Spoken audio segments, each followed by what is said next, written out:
here, and normally by the time I get home.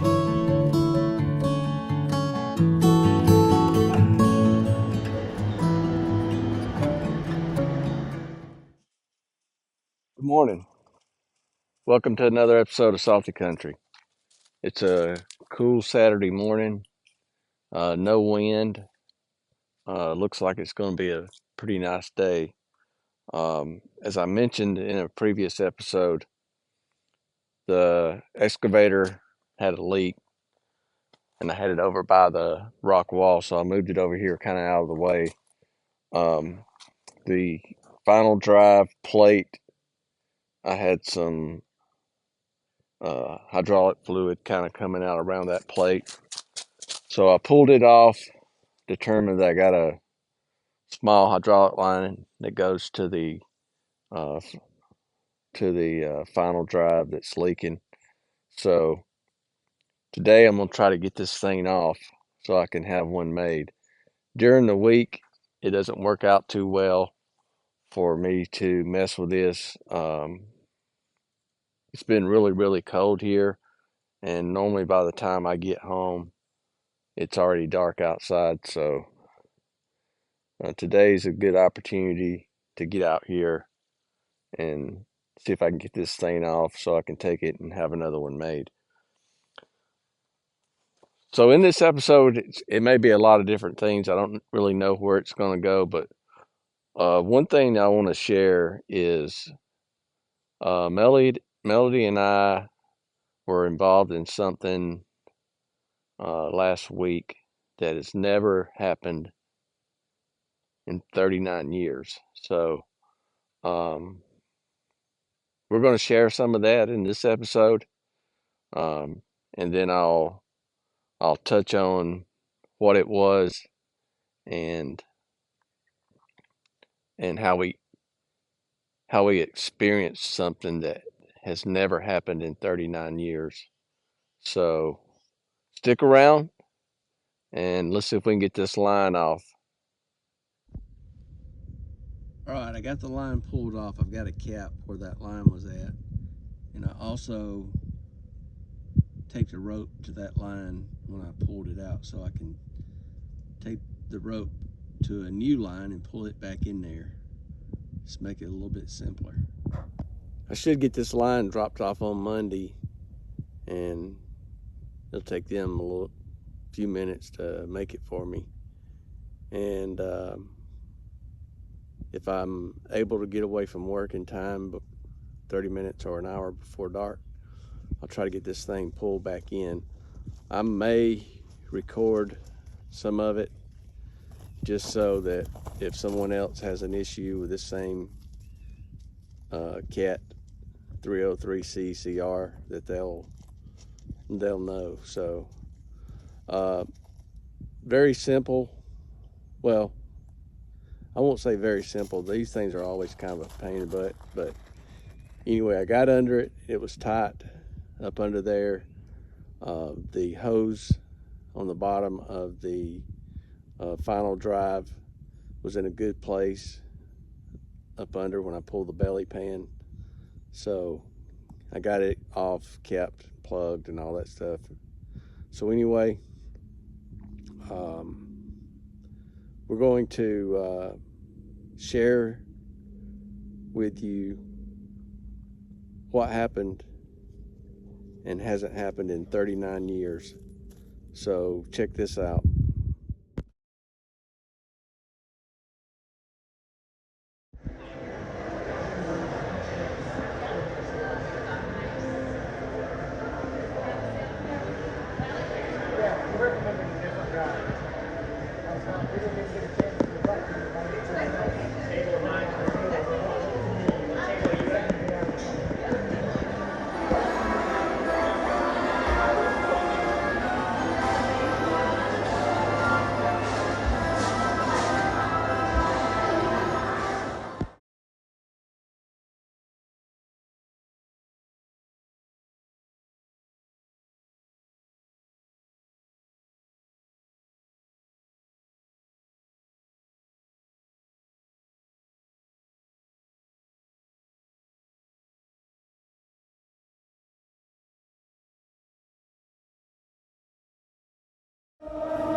Good morning.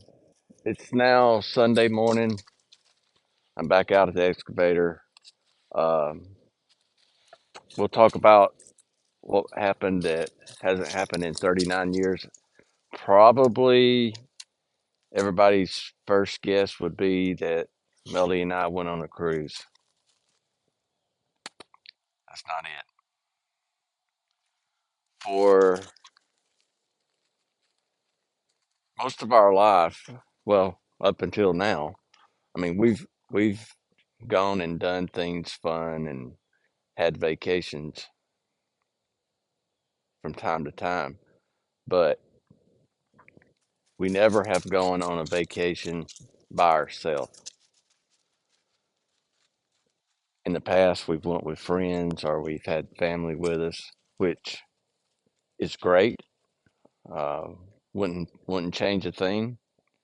Um, but this was the very first time in 39 years that she and I went alone and just had a great week on the water.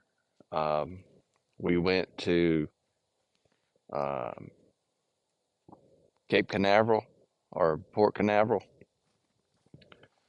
got on the new Royal Caribbean Utopia of the Seas and went to Nassau and then to their private island, Coco Cay. Spent 4 nights on that ship. It, I think its first voyage, its maiden voyage was in July of this year. So I think it's the second largest ship in the world, that class. So anyway, it was a great time. If if you want to check out cruising, I would recommend Royal Caribbean for sure. Great, great cruise line. Um, very um, high end type of a cruise, in my opinion. Food's great, entertainment's great. Um, in some of the videos that we shared, I tried to not get a copyright uh, ping. So some of that stuff may have been short or it may just been a still photo. But yeah, it's a floating city pretty much, and with a lot of entertainment. Uh, we went to um, several shows, enjoyed them. You know, I get out here, start talking, and the dogs decide they want to get out here and run around. and I'm just waiting for them to bump my tripod. But yeah, we had a great time, um, and look forward to the next one. Uh, we've cruised 3 times, all on Royal Caribbean. The first 2 were out of Miami. Take that back. The first one was out of Miami. The second 2 have been out of Port Canaveral. It's a great port, easy. Um, so um, we flew into Orlando, got a rental car, and drove over. One thing I did learn that I'll probably change the next time we do this is um, it's about 50 miles or so from the airport over to Port Canaveral. We're probably going to Uber over. I think it's 100, somewhere from 100 and say 20 to 140 bucks to get a car just to go. So we'll probably Uber over. I think they said it was 60 to 80 bucks to take a Uber. So um, we'll probably do that next time. All right, real quick. I got the line off of this thing yesterday. Got a rope pulled through. Today I'm going to get out here and I got a line or something leaking on the Bobcats very, very slow. So I'm going to get in there and see if it's maybe a fitting that needs to be snugged up. But I'll get the I'll get the line made for this thing tomorrow. Rain's supposed to come in tonight about 6 o'clock. So I don't think we'll get back on this thing until probably next weekend. Um, I think it's going to rain for 3 or 4 days straight. So we'll see. The next halfway decent day that we've got, then I'll get back out here and get this line put on, get the excavator back up so I can continue on the rock wall. And hopefully I figure out this small leak on the Bobcat. But if you stuck around this long, then really appreciate a thumbs up. Feel free to comment. Um, if you if you aren't subscribed, you know, subscribe and you'll get a notification whenever we post a video. It's usually about every week that we try to post, but um, we've been busy. We were on the cruise the week of Thanksgiving, so we didn't post any content that week. So anyway, remember, if you like our content, subscribe, share it with your friends, and we'll see you on the next one.